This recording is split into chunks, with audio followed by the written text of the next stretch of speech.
The rope burned through the dust-choked air as Jessica Kane's body tumbled across the unforgiving Nevada desert.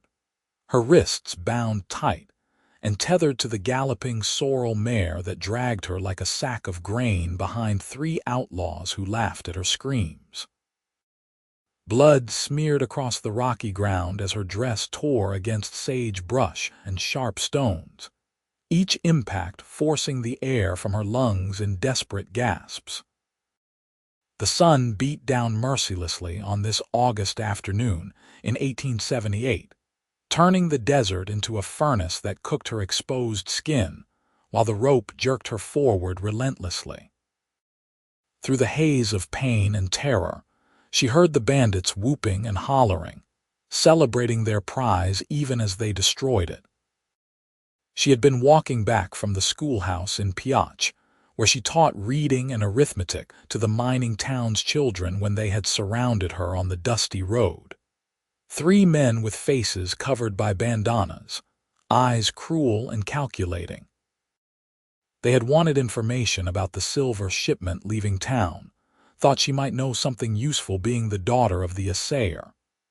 When she refused to speak, they had tied her wrists and attached her to the horse, threatening to drag her until she cooperated or died trying to stay silent.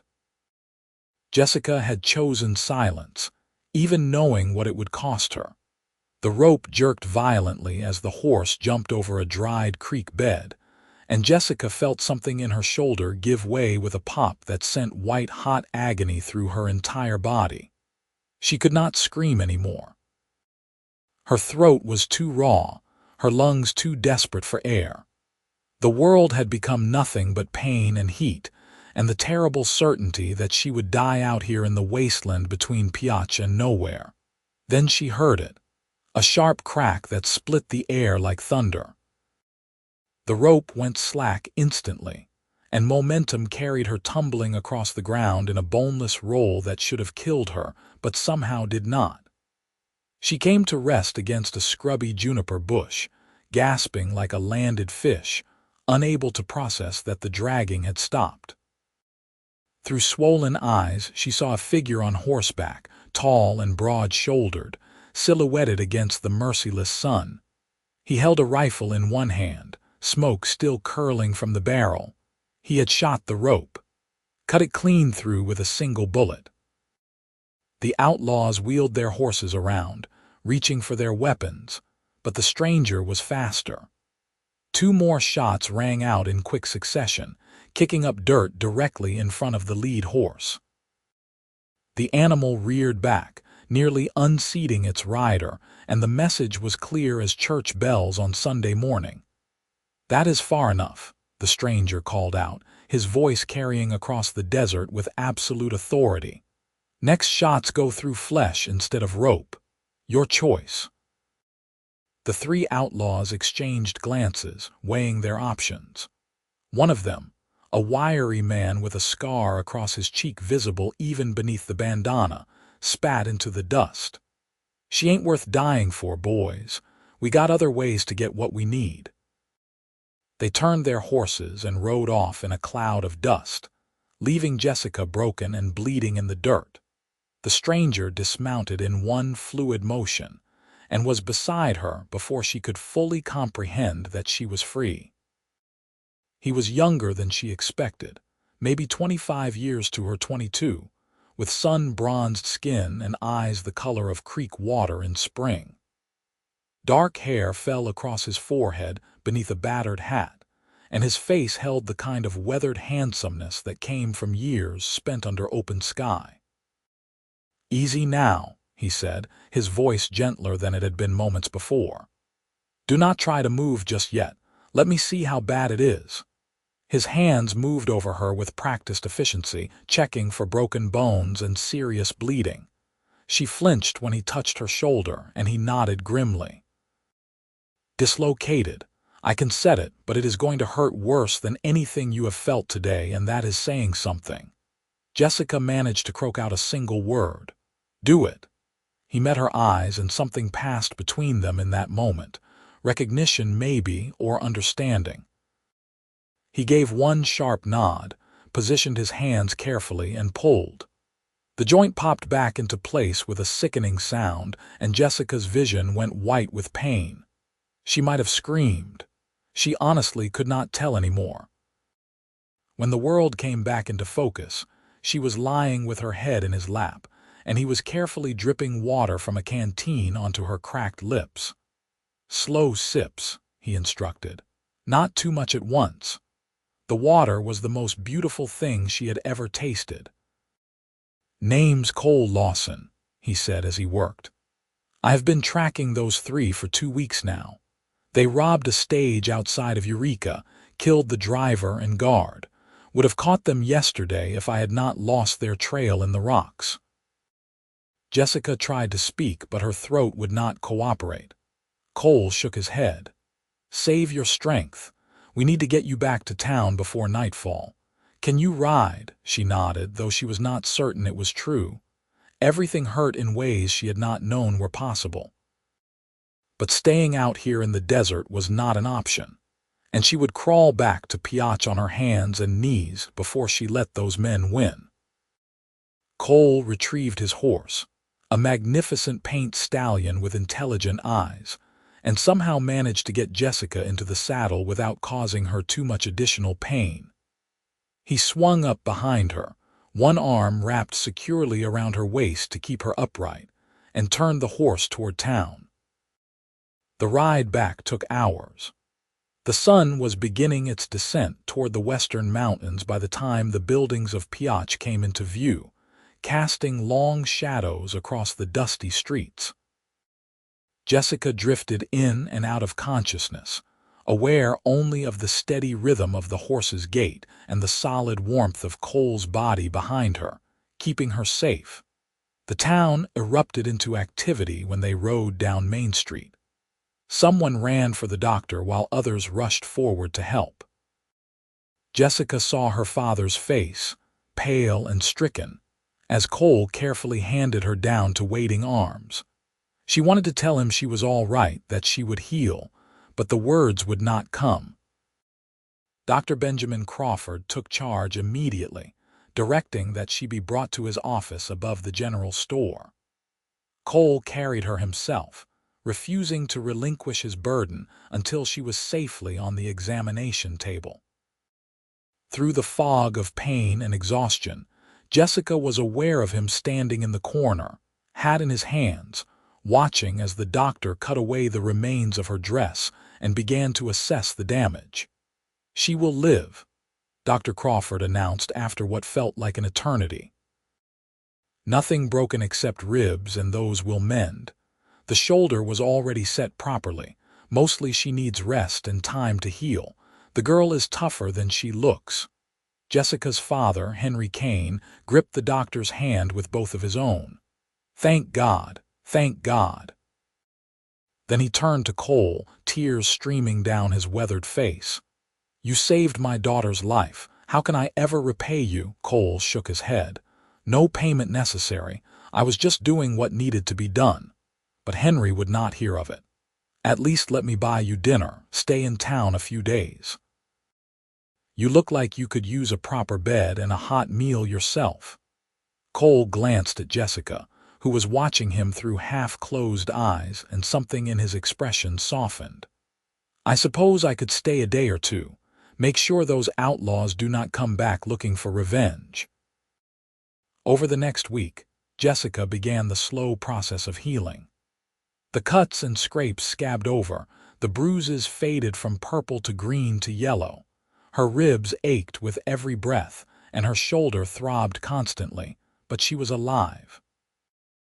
That was more than she had expected when she was being dragged across the desert floor.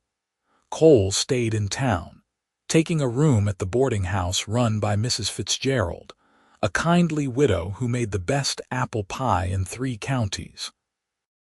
He spent his days making inquiries about the outlaws, tracking down leads and witnesses. But every evening, he found his way to the Kane house, ostensibly to report on his progress to Henry, but really to check on Jessica. She found herself looking forward to those visits with an eagerness that surprised her. There was something about Cole Lawson that drew her in, something beyond gratitude for her rescue. He was quiet and steady, with an underlying strength that had nothing to do with his skill with a rifle. When he spoke, which was not often, his words carried weight, and when he looked at her with those spring water eyes, she felt something stir inside her chest that had nothing to do with broken ribs. It started small. Simple conversations as she recovered, sitting in the parlor with her father present, everything proper and respectable. Cole told them about his life, how he had been raised on a ranch in Colorado Territory, learned to track and shoot from his father, who had been a scout for the Army.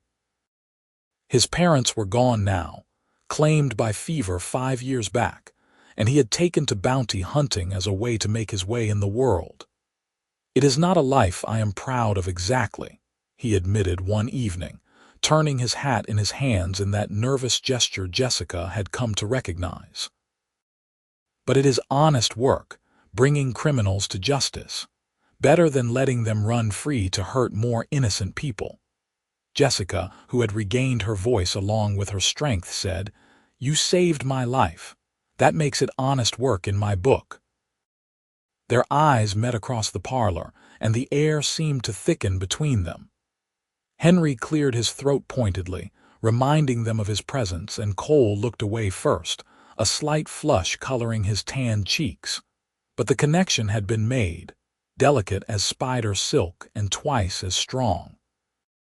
As Jessica grew stronger, able to move around the house and eventually venture outside, Cole's visits became longer. He would escort her on short walks around town, always with her father's permission and always entirely proper. They would stroll down Main Street in the golden light of evening, Cole matching his longer stride to her slower pace, and talk about everything and nothing. She learned that he loved the mountains, the high country where the air was thin and cold and clear. That he had a weakness for peppermint sticks and good whiskey, though never too much of the latter. That he had once wanted to be a rancher like his father, but circumstances had taken him down a different path. He learned that she had come to Piotch 2 years ago to teach because the town was desperate for educated women, and the pay was better than she could get back east. That she loved her students fiercely, even the troublemakers who put frogs in her desk. That she missed her mother, who had died when Jessica was 16, and sometimes felt terribly alone despite being surrounded by people. "I do not feel alone when I am with you," she told him one evening as they stood on the edge of town, watching the sun set behind the Egan Range in a blaze of orange and gold. Cole was quiet for a long moment, his jaw working as he struggled with something internal. Finally, he said, "Jessica, I am not a settling down kind of man. My work takes me all over the territory. I've got no home to offer, no steady income. It would not be fair to ask you to wait for someone who might not come back from the next job." Jessica turned to face him fully, ignoring the protest from her healing ribs. "Did I ask you to offer me anything? No, but then maybe you should let me decide what is fair and what is not." She reached out and took his hand, the first time she had initiated physical contact between them. His fingers were calloused and strong, warm against her smaller hand. "I almost died a few weeks ago, Cole. It taught me that life is too short to let fear make your decisions for you." He looked down at their joined hands, then back up at her face, and she saw the war playing out behind his eyes. Want versus duty, desire versus practicality. "I cannot offer you the life you deserve. You do not get to decide what I deserve," she said firmly. "That is my choice to make." Cole's resolve crumbled like a sandcastle before the tide. He pulled her close, mindful of her injuries, and rested his forehead against hers. "I am going to disappoint you," he whispered. "I am going to be gone for weeks at a time, chasing bad men across the territory. You are going to spend nights worrying if I am coming home or lying dead in a ditch somewhere. Probably, Jessica agreed. But I would rather have that than spend the rest of my life wondering what might have been if I had been brave enough to take a chance. He kissed her then, soft and careful, a question and a promise all at once. Jessica's heart hammered against her sore ribs as she kissed him back, tasting dust and possibility and hope. When they pulled apart, both breathing hard, Cole said, "I need to finish this job first. Need to bring those outlaws in and collect the bounty. But after that, if you still want this, if you still want me, I will come back. I swear it." "I will be here," Jessica promised. 3 days later, Cole rode out of Piach before dawn, following a tip that the outlaws had been seen near Panaka. He stopped by the Kane house first, knowing Jessica would be awake despite the early hour. She met him on the porch, wrapped in a shawl against the morning chill. "Be careful," she said, reaching up to adjust his collar even though it did not need adjusting. He caught her hand and pressed a kiss to her palm. "Always am. I will be back in 2 weeks, 3 at most." "I am going to hold you to that, Cole Lawson." He grinned, and it transformed his usually serious face into something younger and lighter. "I am counting on it, Jessica Kane." She watched him ride away until he disappeared into the pre-dawn darkness, then went inside to start her day. The school year was beginning in a week, and she had lessons to plan and a classroom to prepare. Life went on, even when your heart was riding off into danger. The 2 weeks passed slowly. Jessica threw herself into her work, welcoming the distraction of her students and their endless energy. She had 23 children this year, ranging from 6 to 14, all crammed into the one-room schoolhouse at the edge of town. Most were children of miners with rough manners and rougher language, but they were eager to learn, and that was what mattered. Teaching helped keep her mind off worrying about Cole, though he was never far from her thoughts. Every time she heard horses on the street, her heart would leap, hoping it was him returning. But the days stretched into weeks with no word. After 3 weeks, she started to seriously worry. After 4, she was certain something had gone wrong. Her father tried to reassure her, reminding her that bounty hunting was unpredictable work, that tracking men through the wilderness could take longer than expected. But she could see the concern in his eyes, too. 5 weeks after Cole rode out of Piach, Jessica was dismissing her students for the day when she heard the commotion outside. Shouting and cheering, the sound of horses and excited voices. She hurried to the door, her heart in her throat, and saw a crowd gathering near the sheriff's office. Cole sat astride his paint stallion, looking thinner and more worn than when he left, with a healing cut across his left cheek and exhaustion written in every line of his body.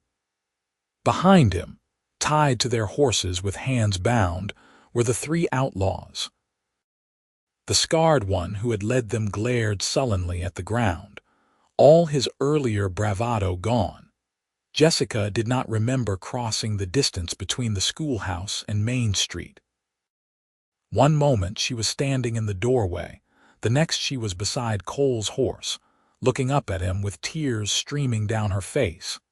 He dismounted stiffly, clearly favoring his right leg, and pulled her into his arms despite the crowd of onlookers. "I promised I would come back," he said into her hair. "You are late," she said, laughing and crying at the same time. "I know, I am sorry. They gave me more trouble than expected." He pulled back just enough to look at her face. "But I got them. It is over." The sheriff took custody of the outlaws, promising Cole that his bounty money would be ready within the week. The crowd dispersed slowly, everyone wanting to hear the story, to congratulate the bounty hunter who had brought in 3 dangerous criminals. But Cole only had eyes for Jessica. "Come on," she said, taking his hand. "You look like you have not eaten properly in weeks. Let us get some food in you." At the Kane house, Jessica's father welcomed Cole back with genuine warmth and relief. over a meal of roast chicken and vegetables that Cole demolished with the enthusiasm of a starving man. He told them what had happened. The outlaws had been holed up in an abandoned mining camp near Panaka, using it as a base for raids on coaches and travelers. Cole had tracked them there but found himself outnumbered and outgunned. For 3 weeks, he had watched and waited, learning their patterns, looking for an opportunity. When it finally came, he had been shot in the leg during the confrontation, a through and through that bled like hell but missed anything vital. Took me another 2 weeks to get them back here, traveling slow because of the leg, he explained, unconsciously rubbing the injured thigh. I wanted to send word, but there was no way to get a message back faster than I could travel myself. You should have that looked at properly, Henry said firmly. Jessica, go fetch Dr. Crawford. But Cole shook his head. Already saw him before I came looking for you. He cleaned it and bandaged it fresh. Said I was lucky it did not get infected, stupid as I was traveling on it. Gave me some salve and strict instructions to rest for at least a week. Jessica raised an eyebrow. And are you going to follow those instructions? Cole met her gaze and a slow smile spread across his face. I reckon I might, if I have a good reason to stay put. I can think of a reason or two, she said softly. Henry cleared his throat loudly, reminding them once again that they were not alone. Well, you are welcome to stay here while you recover, Cole. We have a spare room, and it is the least we can do after everything you have done for our family. Over the next week, Cole healed and rested, and his relationship with Jessica deepened into something that felt inevitable as sunrise.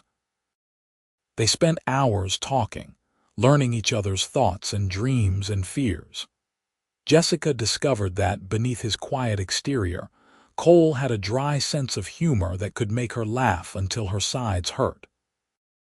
Cole found that Jessica had a stubborn streak a mile wide and a fierce loyalty to those she loved that matched his own, but they also talked about the practical realities of building a life together. Cole's work was dangerous and unpredictable. Jessica had commitments to her students and the town. Neither of them was willing to ask the other to give up what mattered to them, but neither could they see a clear path forward. It was Henry who finally offered a solution. What if you made Piotr your base? He asked Cole one evening as they sat on the porch, watching the stars come out. Use it as a home to come back to between jobs. Jessica has her teaching, but summers are free. You could do shorter contracts, work closer to home. Build something stable, bit by bit. Cole considered this carefully, turning it over in his mind like a puzzle piece to see if it fit. I would still be gone a lot, he said slowly. It would not be easy. Nothing worth having ever is, Henry replied. But you would have something to come home to, someone waiting for you. That is more than most men in your line of work can say. Jessica reached over and took Cole's hand, threading her fingers through his. I am not asking you to give up who you are. I'm just asking you to let me be part of your life, however that looks. Cole brought her hand to his lips and kissed her knuckles gently. You sure about this? About me? Surer than I have ever been about anything. He turned to Henry, who was studiously looking at the stars and pretending not to notice their joined hands. Sir, I would like your permission to court your daughter properly, with the intention of marriage if she will have me. Henry smiled, the first truly relaxed smile Jessica had seen on his face since her attack. I think you have already been courting her, son. But yes, you have my blessing. Just promise me you will do everything in your power to come back to her safe. You have my word. The courtship, now official and recognized by the whole town, continued for 6 months. Cole took shorter contracts, jobs that kept him within a few days' ride of Piotr. He hunted down cattle thieves and horse rustlers, served warrants and tracked down men who jumped bail. The work was steady if not spectacular, and it kept him close to home. Every time he rode back into town, Jessica would be waiting, and the reunion was sweeter each time. They talked about their future with increasing detail and certainty. A small house on the edge of town where they could raise a family. Cole teaching their eventual children to ride and track. Jessica reading to them every night before bed. A life built on love and compromise, and the kind of stubborn determination that had brought them together in the first place. In March of 1879, 7 months after he had shot the rope that saved her life, Cole asked Jessica to marry him officially. He did it without fanfare or elaborate planning, just the two of them sitting by the creek outside of town on a rare day when the weather was perfect and they both had time to spare. "I do not have a fancy ring yet," he admitted, looking almost embarrassed. "But I wanted to ask properly, not just assume. Jessica Kane, would you do me the honor of becoming my wife?" She launched herself into his arms with enough force to knock them both backward into the grass, kissing him with all the pent-up love and joy and certainty that had been building in her chest for months. "Yes," she said between kisses. "Yes, yes, yes." They were married in late May, when the desert was briefly green from spring rains and wildflowers bloomed across the hills. The whole town turned out for the ceremony, which was held in the church with Reverend Thomas officiating. Jessica wore a simple dress of white cotton with lace at the collar, her dark hair pinned up with wildflowers. Cole wore his best suit, brushed clean of trail dust, looking simultaneously terrified and happier than anyone had ever seen him. When the Reverend pronounced them husband and wife, Cole kissed her like she was the most precious thing in the world, and Jessica felt her heart swell so large she thought it might burst from her chest. The reception was held at the boarding house with Mrs. Fitzgerald outdoing herself on food and decorations. There was music and dancing and more well wishes than Jessica could count. Her father gave a toast that had her crying into her handkerchief, talking about how proud her mother would have been to see this day. Cole's few friends from his bounty hunting days raised glasses and told embarrassing stories that made him groan and Jessica laugh. As the sun set, and the party showed no signs of slowing, Cole and Jessica slipped away to the small house they had rented at the edge of town. It was not much yet, just 3 rooms with basic furniture, but it was theirs. Their first home together. Cole carried her over the threshold despite her protests that her ribs had long since healed and she was perfectly capable of walking. "Some traditions are worth keeping," he insisted, setting her down gently in the main room. That night, they came together as husband and wife with tenderness and passion, learning each other's bodies the way they had learned each other's hearts. Jessica traced the scars on Cole's chest and back, remnants of his dangerous profession, and he kissed the faded marks on her wrists where the rope had burned her skin.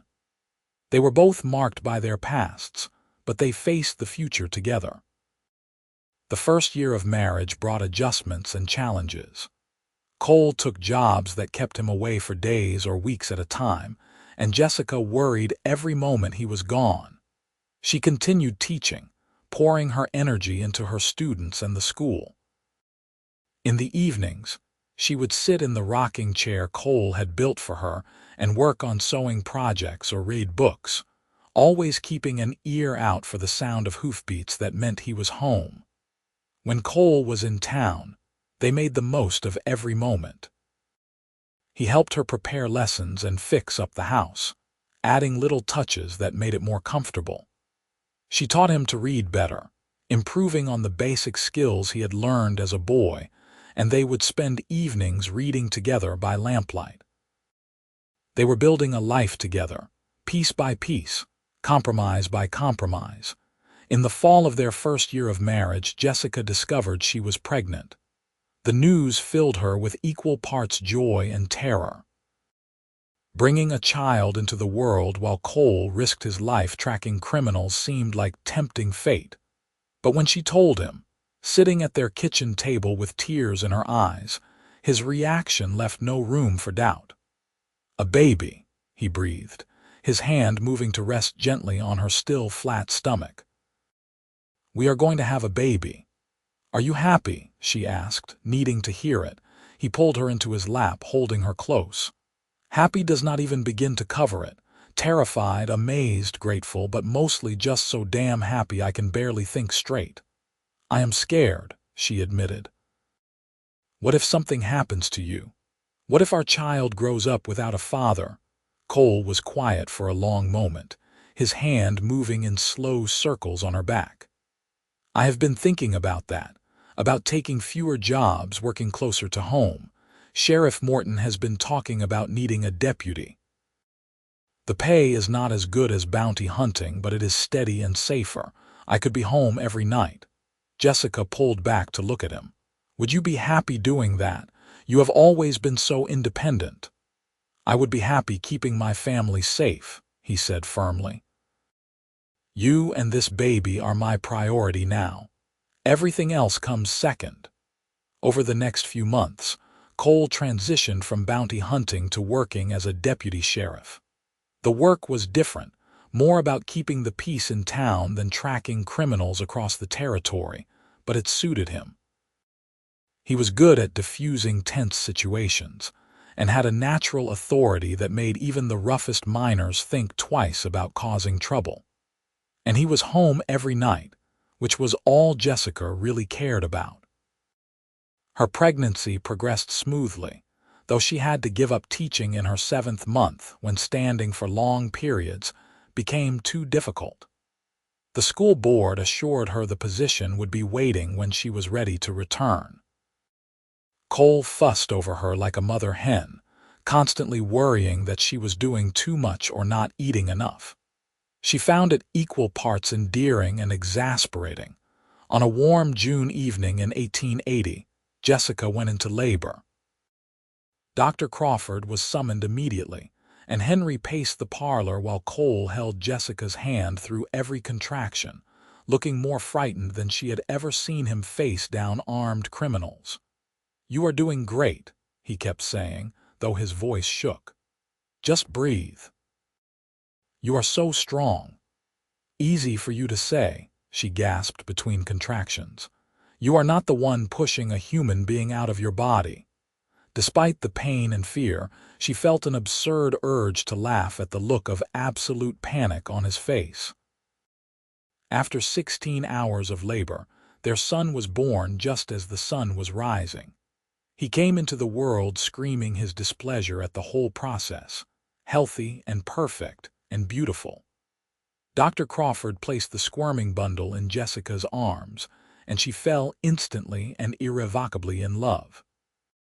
Cole, who had seen some of the worst violence humanity had to offer, broke down and cried at the sight of his son.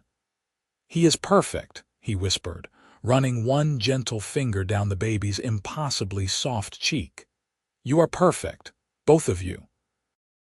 They named him Thomas Henry Lawson, after the reverend who married them and Jessica's father. Tommy, as they immediately started calling him, became the center of their world.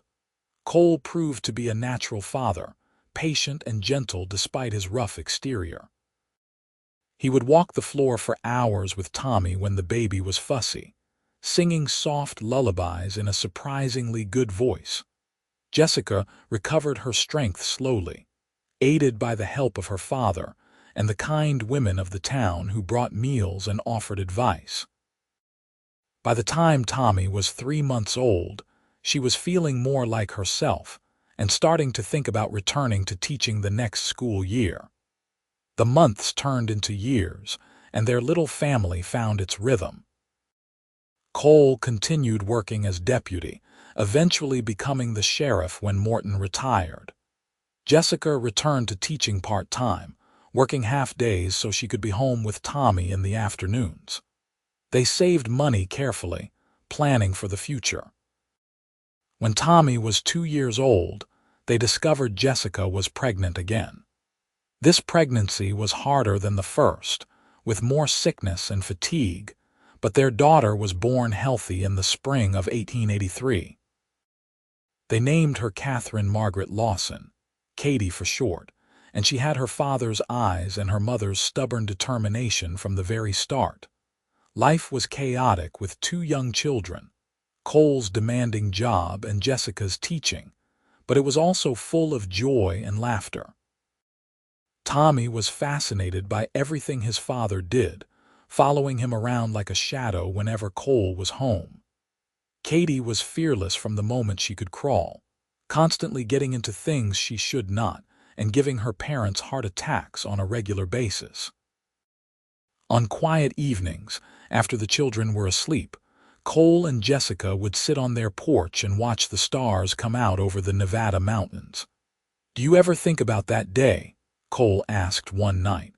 "When I first saw you being dragged across the desert." Jessica took his hand, their fingers intertwining automatically after years of practice. "Sometimes, usually when I am particularly frustrated with the children or exhausted from teaching, then I remember how close I came to not having any of this. I think about it all the time," Cole admitted. "About how easily I could have been 5 minutes later or missed the shot or not been tracking those outlaws at all that day. Every single thing had to line up perfectly or we never would have met." "Do you believe in fate?" Jessica asked. "That we were meant to find each other?" Cole considered this carefully, as he considered most things. "I do not know about fate, but I believe in second chances. You got one when I cut that rope. I got one when you decided I was worth taking a chance on. We have built a good life on those second chances." "The best life," Jessica agreed, leaning her head on his shoulder. As the years passed, Tommy and Katie grew into remarkable young people. Tommy inherited his father's quiet strength and his mother's love of learning. He devoured books and asked endless questions about everything from the stars to the workings of the telegraph. Katie was pure fire and determination, fearless and stubborn, and fiercely protective of those she loved. Cole taught them both to ride as soon as they were big enough to sit a horse. He taught them to track animals through the desert, to read the weather in the clouds, to survive in the wilderness if they ever needed to. Jessica taught them to read and write, to think critically, to treat all people with dignity regardless of their station in life. In 1890, when Tommy was 10 and Katie 7, the family took a trip to visit Cole's childhood home in Colorado Territory. It was the first time Cole had been back since his parents died, and Jessica could see the mix of emotions on his face as they rode up to the old ranch house. The property had been sold years ago, but the new owners graciously allowed them to look around. Cole showed his children where he had learned to rope and ride, the creek where he had caught fish as a boy, the mountains where his father had taught him to track deer. "This is where I came from," he told them, "but Piotch is where I became who I am, where I found your mother and built our family. That is home." Tommy, thoughtful as always, asked, "Do you ever wish you had kept the ranch, stayed here instead of becoming a bounty hunter?" Cole pulled his son close, ruffling his hair affectionately. "Not for a single second. If I had stayed here, I never would have met your mother. You and your sister would not exist. Everything I did, every choice I made led me to the life I have now. I would not change any of it." On the way back to Nevada, they stopped at a photographer's studio in a small town and had a family portrait made. It was an extravagance, but Jessica insisted. "I want to remember this," she said. "All of us together, happy and healthy. I want the children to have this when they are grown." The photograph captured them perfectly. Cole stood tall and proud with his hand on Tommy's shoulder. Jessica sat in a chair with Katie on her lap. All four of them were smiling, genuinely happy, a family bound by love and second chances. The following years brought new challenges and changes. Tommy, at 16, announced his intention to study law and become an attorney. Katie, at 13, declared that she wanted to be a doctor, despite the near impossibility of a woman pursuing such a career. Cole and Jessica supported both of their dreams, even when others in town said they were being foolish. "You can be anything you want to be if you are willing to work for it," Jessica told her children.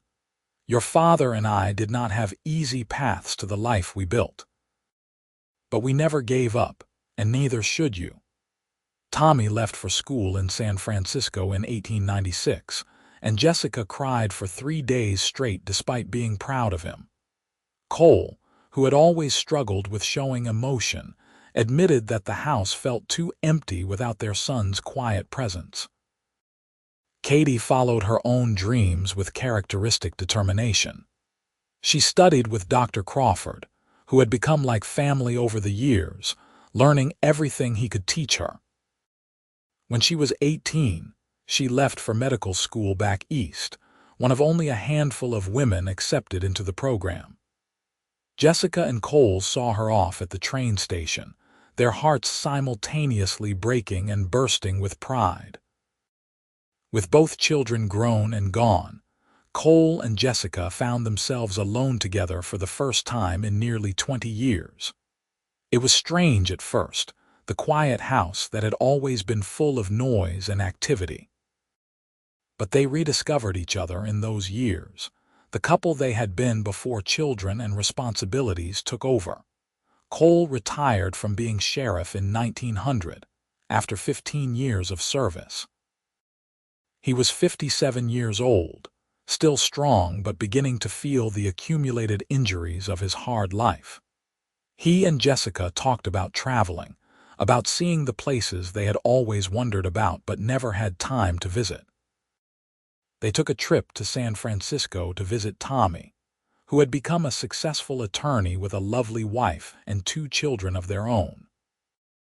They traveled to Boston to see Katie, who had completed medical school and was working at a hospital, fighting every day to be taken seriously in a profession dominated by men.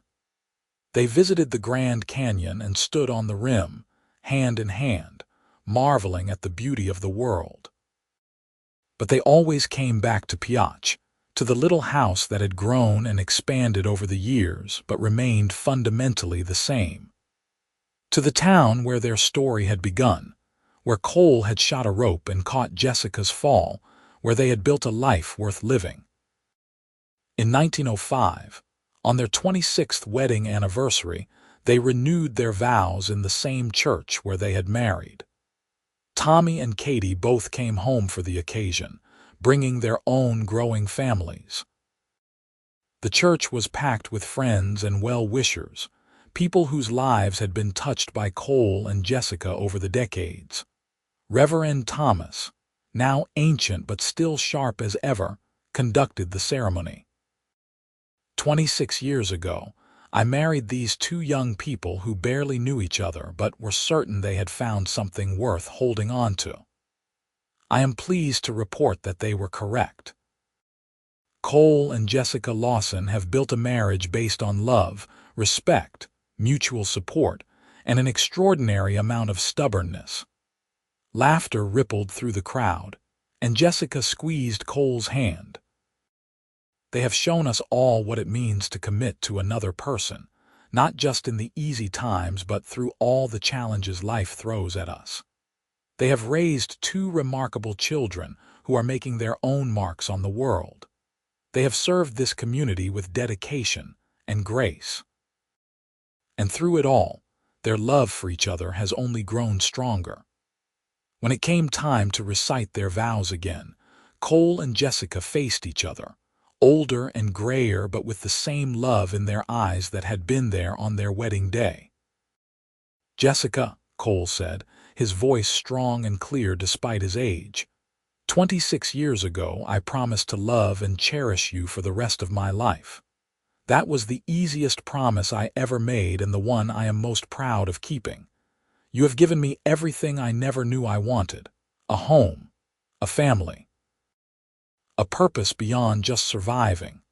I love you more today than I did then, and I will love you more tomorrow than I do today." Jessica, tears streaming down her face, said, "Cole, you saved my life that day in the desert. But more than that, you gave me a life worth saving.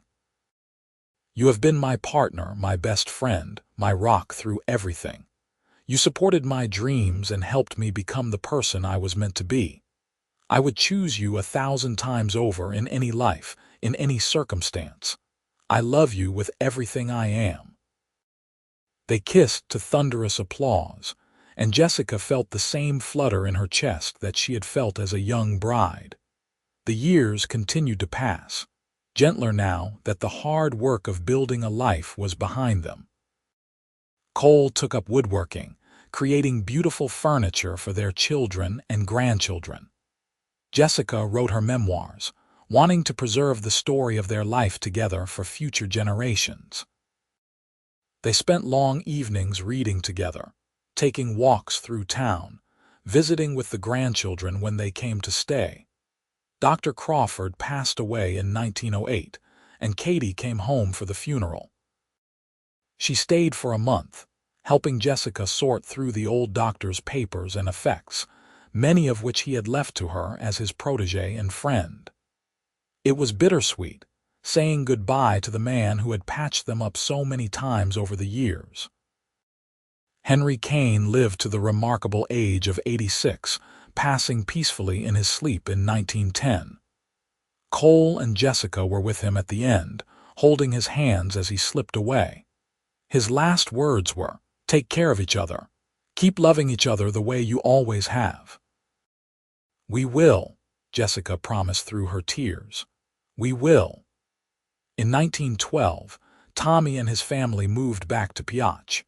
He had saved enough money to start his own practice, and he wanted his children to grow up in the same small town where he had learned what it meant to be part of a community. Cole and Jessica were overjoyed to have family close again, to see their grandchildren regularly, to be part of their daily lives. Katie remained back east, but she wrote long letters every week, sharing details of her work and her life. She had married a fellow doctor, a man who respected her career and supported her ambitions. They had 2 daughters whom they were raising to believe they could do anything. Jessica kept every letter, treasuring these glimpses into her daughter's life. On a spring evening in 1915, Cole and Jessica sat on their porch as they had done thousands of times before, watching the sun set over the mountains. Cole was 72 now, Jessica 69. They moved slower than they once had, and certain movements brought aches and pains that had not been there in younger years. But they were together, and that was what mattered. "You remember what you said to me?" Cole asked suddenly. "That first week when I told you I could not offer you the life you deserved," Jessica smiled, remembering. "I said you did not get to decide what I deserved, that it was my choice to make." "Best choice you ever made," Cole said with certainty. "Best choice we ever made," Jessica corrected. "It took both of us choosing each other every single day to build this life." Cole reached over and took her hand, his grip still strong despite the years. "I would do it all again. Every dangerous job, every worry-filled night, every challenge we faced. All of it exactly the same, as long as it led me back to you." "We have had a good life," Jessica said contentedly. "A very good life." They sat in comfortable silence as the stars began to appear overhead, the same stars they had watched together for more than 35 years. In the distance, they could hear Tommy's children playing, their laughter carrying on the evening breeze. The house that had once seemed too empty now felt full again with family and love and the promise of generations to come. Jessica thought back to that terrible day in the desert, when she had been certain she would die alone and afraid. She thought about the moment she heard the crack of Cole's rifle, the rope going slack, the miracle of rescue. She thought about all the days and years that had followed, the life they had built together from that single moment of fate or chance or divine intervention.